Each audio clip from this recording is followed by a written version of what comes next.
بسم الله الرحمن الرحيم ياسين والقرآن الحكيم إنك لمن المرسلين على صراط مستقيم تنزيل العزيز الرحيم لتنذر قوما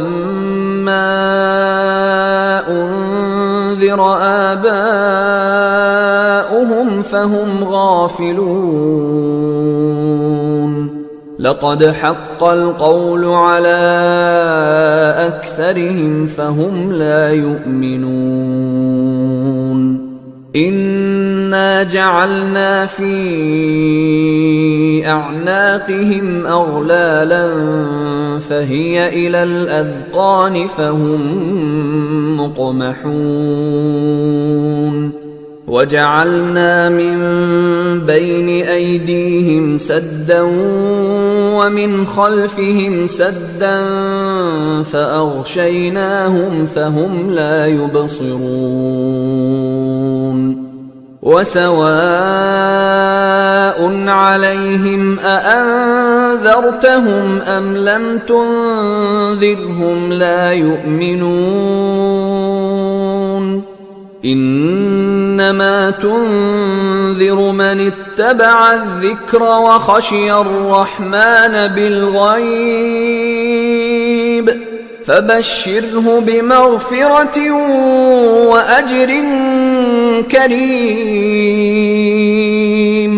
إنا نحن نحيي الموتى ونكتب ما قدموا وآثارهم وكل شيء أحصيناه في إمام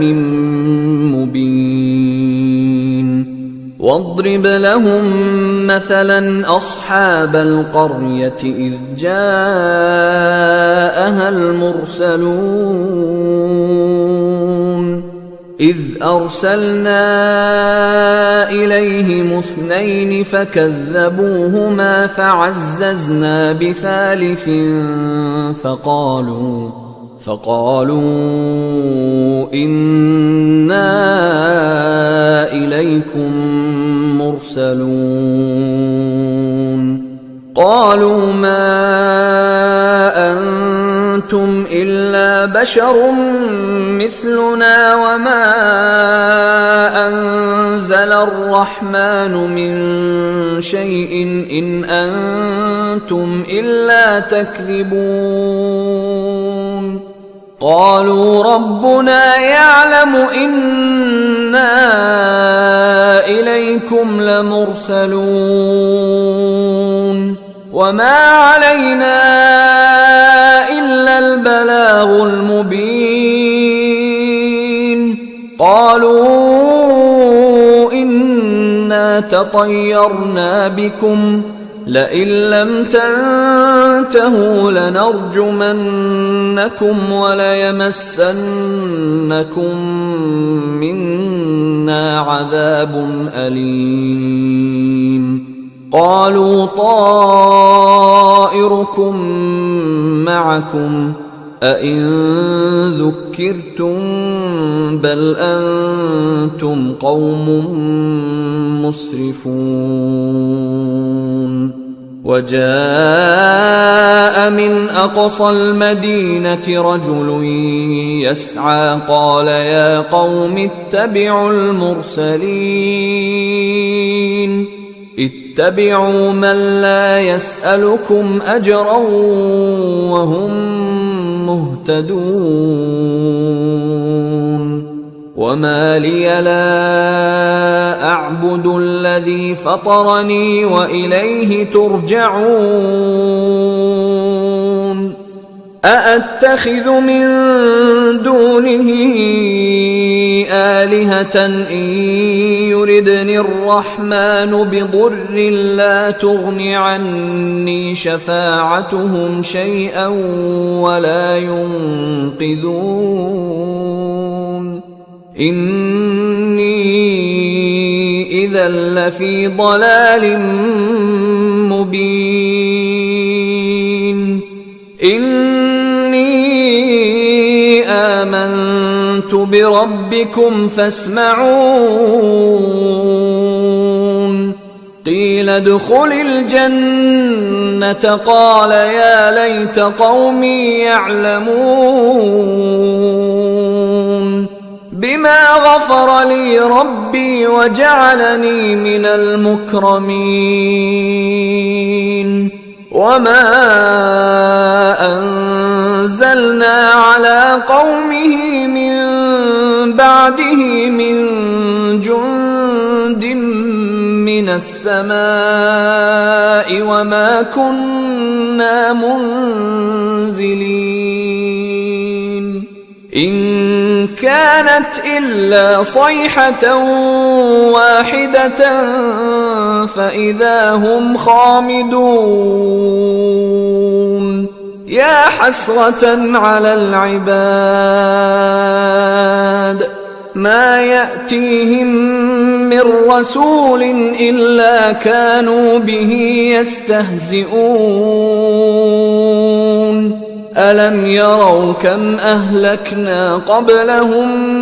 من القرون أنهم إليهم لا يرجعون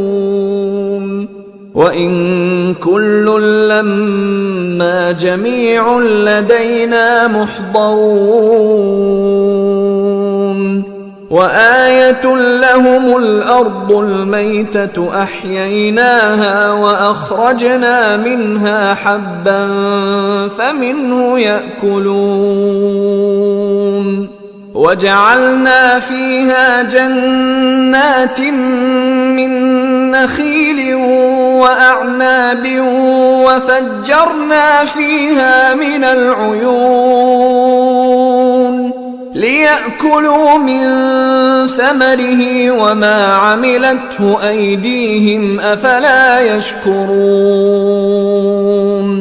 سبحان الذي خلق الأزواج كلها مما تنبت الأرض ومن أنفسهم ومما لا يعلمون وآية لهم الليل نسلخ منه النهار فإذا هم مظلمون والشمس تجري لمستقر لها ذلك تقدير العزيز العليم والقمر قدرناه منازل حتى عاد كالعرجون القديم لا الشمس ينبغي لها أن تدرك القمر ولا الليل سابق النهار وكل في فلك يسبحون وآية لهم أنا حملنا ذريتهم في الفلك المشحون وخلقنا لهم من مثله ما يركبون وإن نشأ نغرقهم فلا صريخ لهم ولا هم ينقذون إلا رحمة منا ومتاعا إلى حين وإذا قيل لهم اتقوا ما بين أيديكم وما خلفكم لعلكم ترحمون وما تأتيهم من آية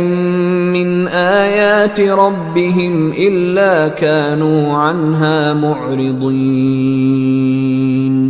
وإذا قيل لهم أنفقوا مما رزقكم الله قال الذين كفروا للذين آمنوا أنطعم من لو يشاء الله أطعمه إن أنتم إلا في ضلال مبين ويقولون متى هذا الوعد إن كنتم صادقين ما ينظرون إلا صيحة واحدة تأخذهم وهم يخصمون فلا يستطيعون توصية ولا إلى أهلهم يرجعون ونفخ في الصور فإذا هم من الأجداث إلى ربهم ينسلون قالوا يا ويلنا من بعثنا من مرقدنا هذا ما وعد الرحمن وصدق المرسلون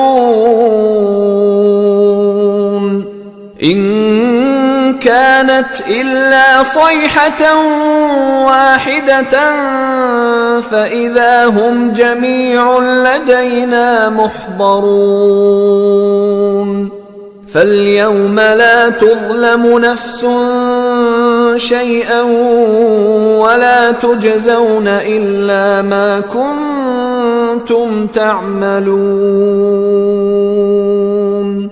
إن أصحاب الجنة اليوم في شغل فاكهون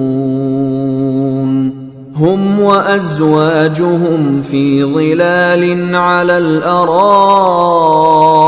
متكئون لهم فيها فاكهة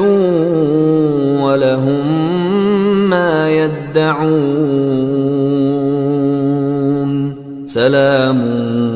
قولا من رب رحيم وامتازوا اليوم أيها المجرمون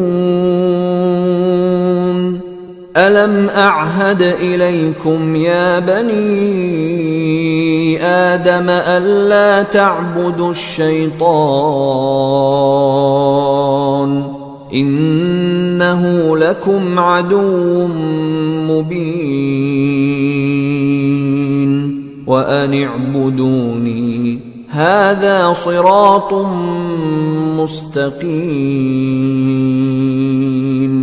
ولقد أضل منكم جبلا كثيرا أفلم تكونوا تعقلون هذه جهنم التي كنتم توعدون اصلوها اليوم بما كنتم تكفرون اليوم نختم على أفواههم وتكلمنا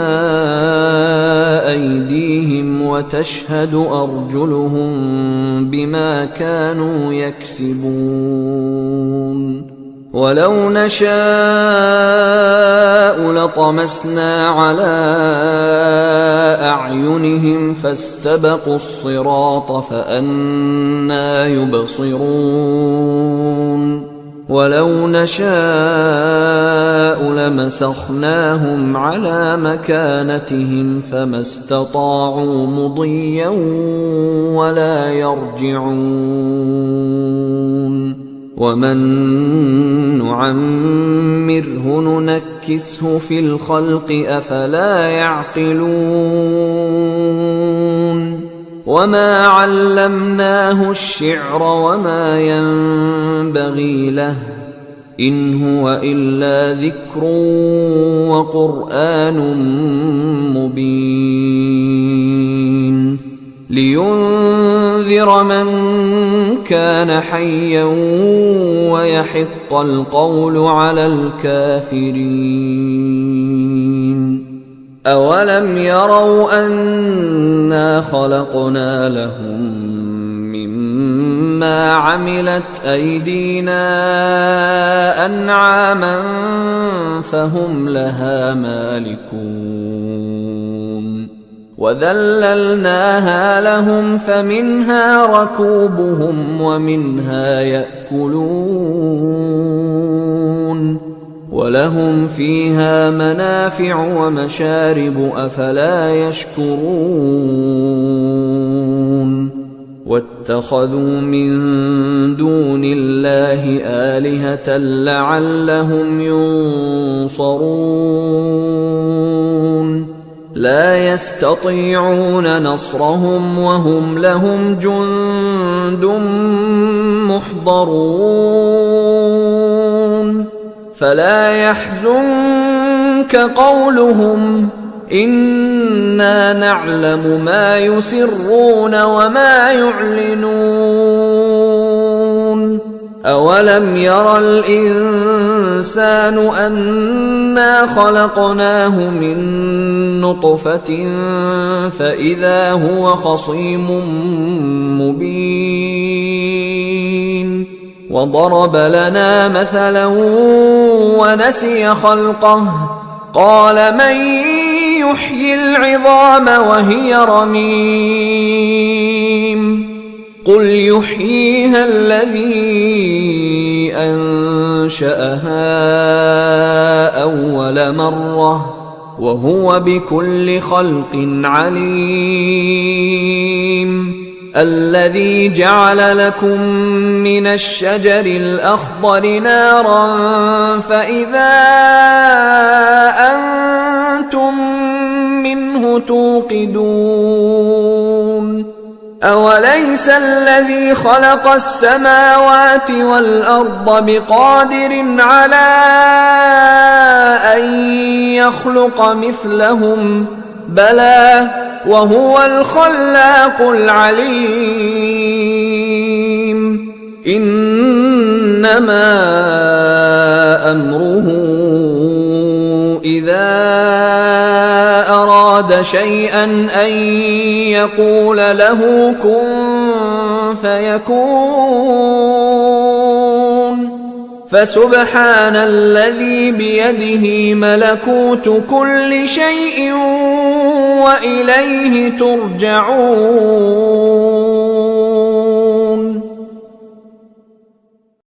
بسم الله الرحمن الرحيم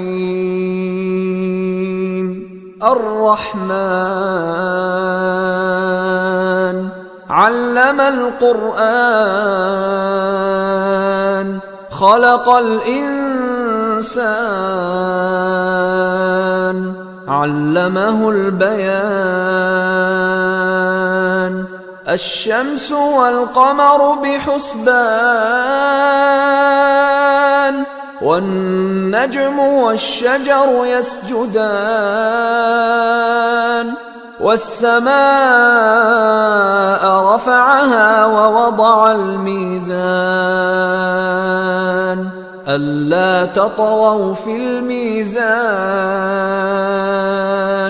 وأقيموا الوزن بالقسط ولا تخسروا الميزان والأرض وضعها للأنام فيها فاكهة والنخل ذات الأكمام والحب ذو العصف والريحان فبأي آلاء ربكما تكذبان خلق الإنسان من صلصال كالفخار وخلق الجان من مارج من نار فبأي آلاء ربكما تكذبان رب المشرقين ورب المغربين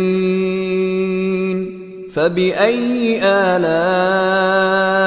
ربكما تكذبان مرج البحرين يلتقيان بينهما برزخ لا يبغيان فبأي آلاء ربكما تكذبان يخرج منهما اللؤلؤ والمرجان فبأي آلاء ربكما تكذبان وله الجوار المنشآت في البحر كالأعلام فبأي آلاء ربكما تكذبان كل من عليها فان ويبقى وجه ربك ذو الجلال والإكرام فبأي آلاء ربكما تكذبان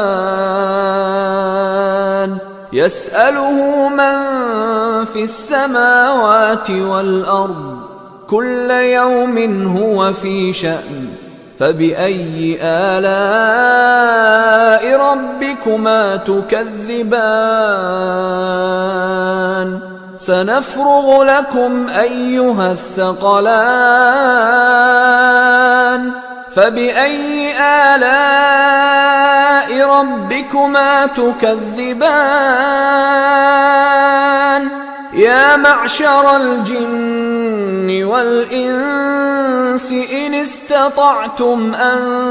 تنفذوا من أقطار السماوات والأرض فانفذوا لا تنفذون إلا بسلطان فبأي آلاء ربكما تكذبان يرسل عليكما شواظ من نار ونحاس فلا تنتصران فبأي آلاء ربكما تكذبان فإذا انشقت السماء فكانت وردة كالدهان فبأي آلاء ربكما تكذبان فيومئذ لا يسأل عن ذنبه إنس ولا جان فبأي آلاء ربكما تكذبان يعرف المجرمون بسيماهم فيؤخذ بالنواصي والأقدام فبأي آلاء ربكما تكذبان هذه جهنم التي يكذب بها المجرمون يطوفون بينها وبين حميم آن فبأي آلاء ربكما تكذبان ولمن خاف مقام ربه جنتان فبأي آلاء ربكما تكذبان ذواتا أفنان فبأي آلاء ربكما تكذبان فيهما عينان تجريان فبأي آلاء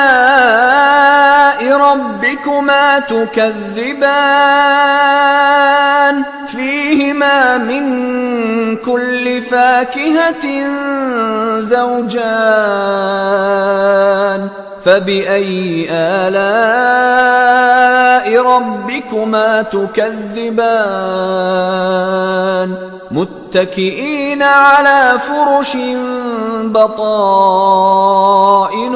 من استبرق وجنى الجنتين دان فبأي آلاء ربكما تكذبان فيهن قاصرات الطرف لم يطمثهن إنس قبلهم ولا جان فبأي آلاء ربكما تكذبان كأنهن الياقوت والمرجان فبأي آلاء ربكما تكذبان هل جزاء الإحسان إلا الإحسان فبأي آلاء ربكما تكذبان ومن دونهما جنتان فبأي آلاء ربكما تكذبان مدهامتان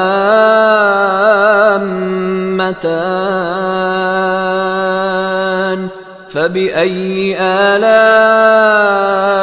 ربكما تكذبان فيهما عينان نضاختان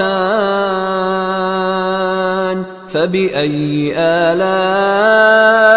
ربكما تكذبان فيهما فاكهة ونخل ورمان فبأي آلاء ربكما تكذبان فيهن خيرات حسان فبأي آلاء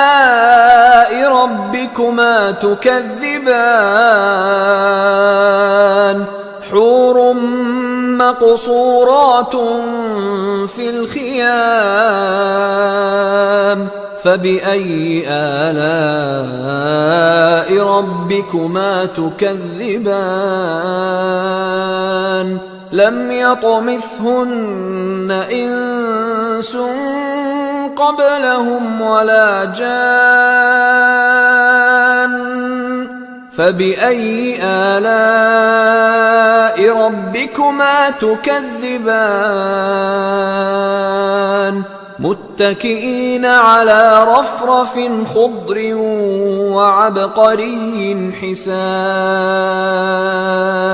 فبأي آلاء ربكما تكذبان تبارك اسم ربك ذي الجلال والإكرام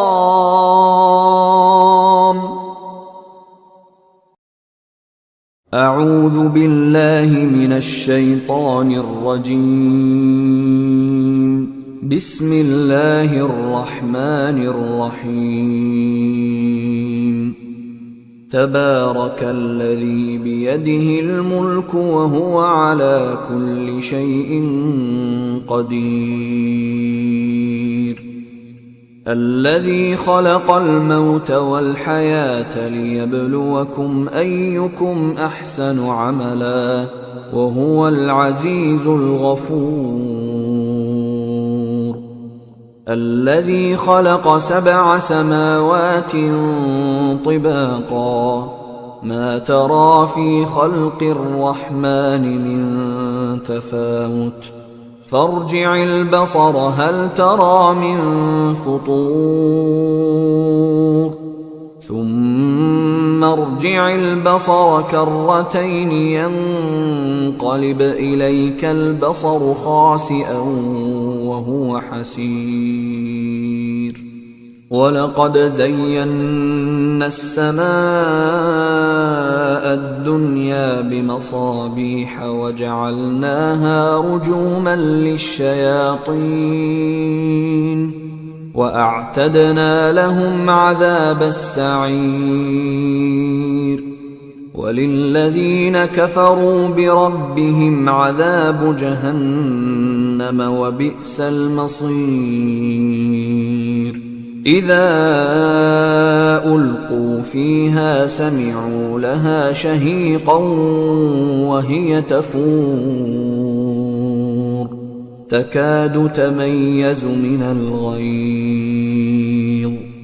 كلما ألقي فيها فوج سألهم خزنتها ألم يأتكم نذير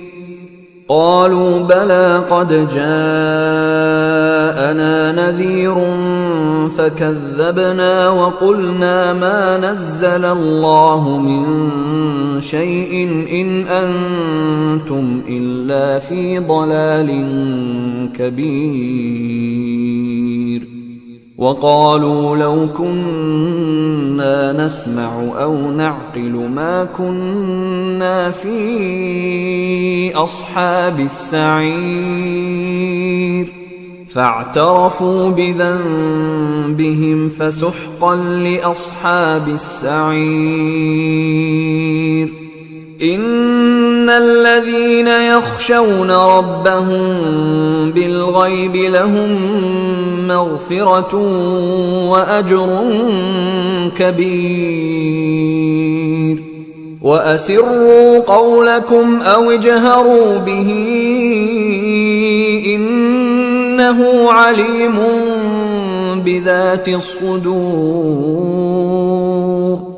ألا يعلم من خلق وهو اللطيف الخبير هو الذي جعل لكم الأرض ذلولا فامشوا في مناكبها وكلوا من رزقه وإليه النشور أأمنتم من في السماء أن يخسف بكم الأرض فإذا هي تمور أم أمنتم من في السماء أن يرسل عليكم حاصبا فستعلمون كيف نذير ولقد كذب الذين من قبلهم فكيف كان نكير أولم يروا إلى الطير فوقهم صافات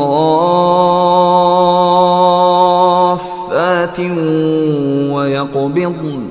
ما يمسكهن إلا الرحمن إنه بكل شيء بصير أمن هذا الذي هو جند لكم ينصركم من دون الرحمن إن الكافرون إلا في غرور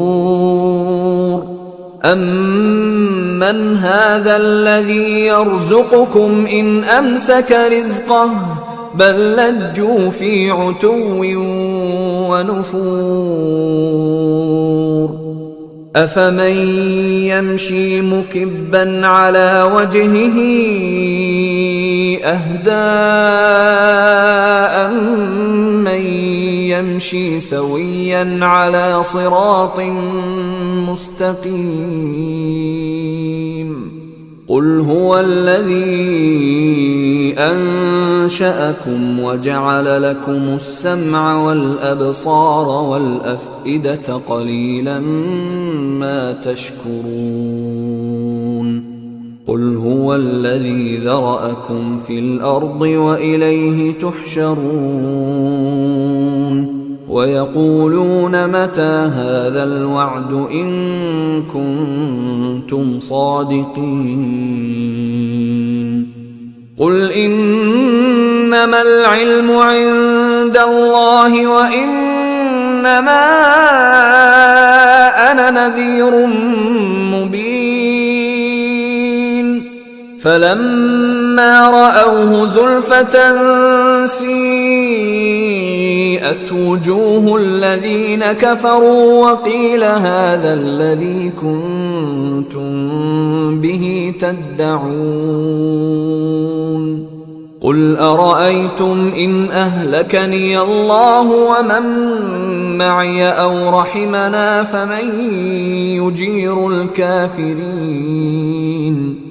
فمن يجير الكافرين من عذاب أليم قل هو الرحمن آمنا به وعليه توكلنا فستعلمون من هو في ضلال مبين قل أرأيتم إن أصبح ماؤكم غورا فمن يأتيكم بماء معين بسم الله الرحمن الرحيم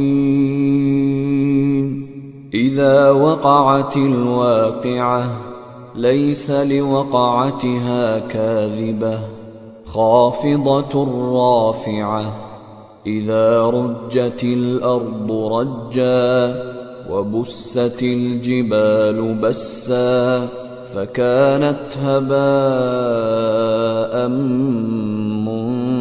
منبثا وكنتم أزواجا ثلاثة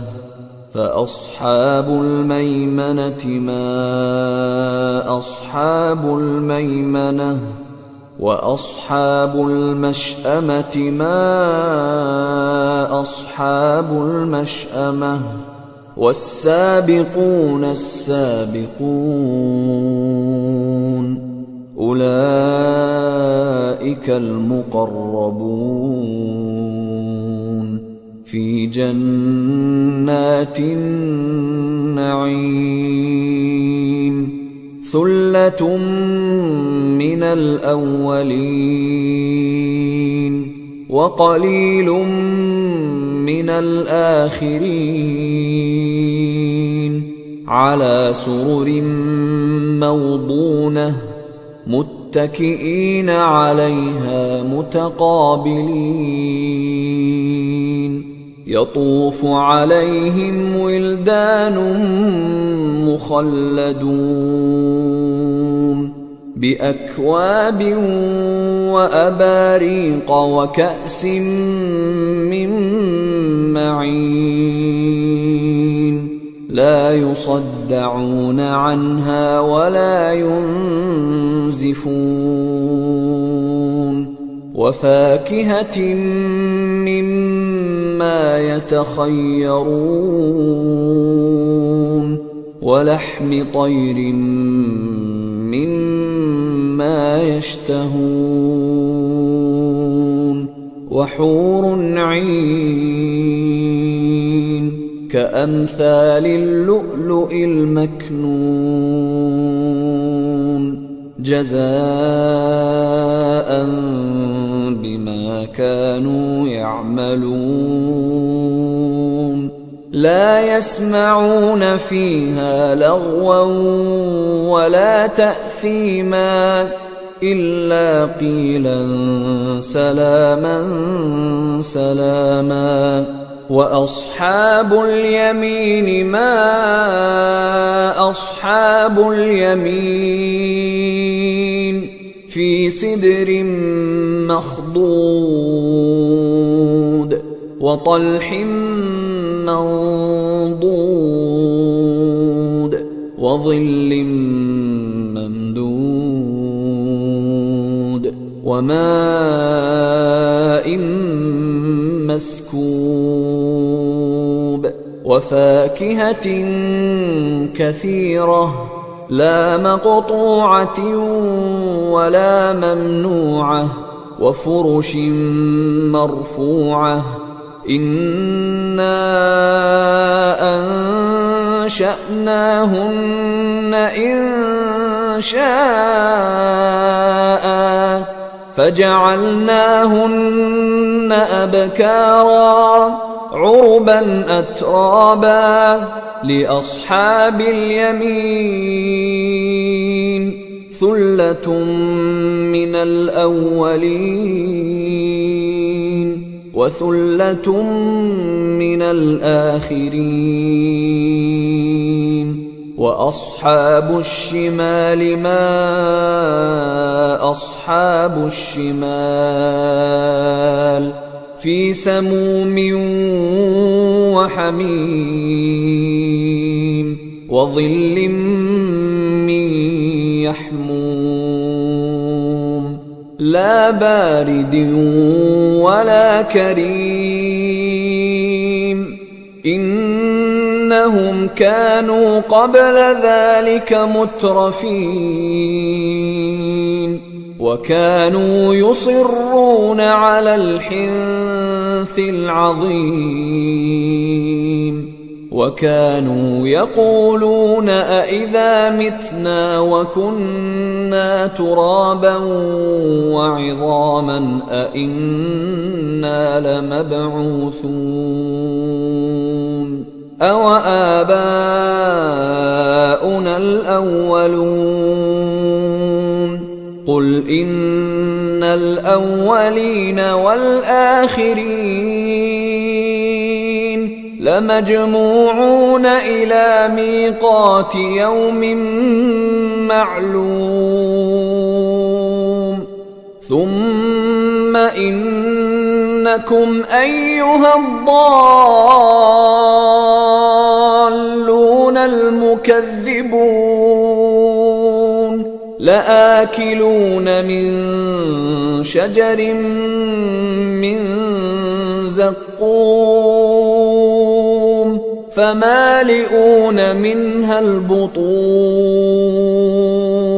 فشاربون عليه من الحميم فشاربون شرب الهيم هذا نزلهم يوم الدين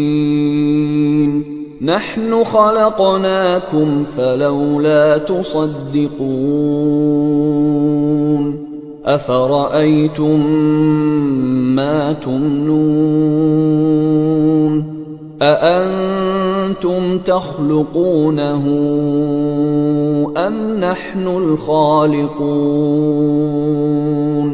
نحن قدرنا بينكم الموت وما نحن بمسبوقين على أن نبدل أمثالكم وننشئكم فيما لا تعلمون ولقد علمتم النشأة الأولى فلولا تذكرون أفرأيتم ما تحرثون أأنتم تزرعونه أم نحن الزارعون لو نشاء لجعلناه حطاما فظلتم تفكهون إنا لمغرمون بل نحن محرومون أفرأيتم الماء الذي تشربون أأنتم أنزلتموه من المزن أم نحن المنزلون لو نشاء جعلناه أجاجا فلولا تشكرون أفرأيتم النار التي تورون أأنتم أنشأتم شجرتها أم نحن المنشئون نحن جعلناها تذكرة ومتاعا للمقوين فسبح باسم ربك العظيم فلا أقسم بمواقع النجوم وإنه لقسم لو تعلمون عظيم إنه لقرآن كريم في كتاب مكنون لا يمسه إلا المطهرون تنزيل من رب العالمين أفبهذا الحديث أنتم مدهنون وتجعلون رزقكم أنكم تكذبون فلولا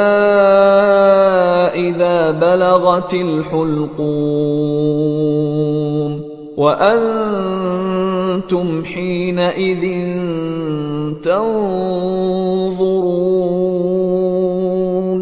ونحن أقرب إليه منكم ولكن لا تبصرون فلولا إن كنتم غير مدينين ترجعونها إن كنتم صادقين فأما إن كان من المقربين فروح وريحان وجنة نعيم وأما إن كان من أصحاب اليمين فسلام لك من أصحاب اليمين وأما إن كان من المكذبين الضالين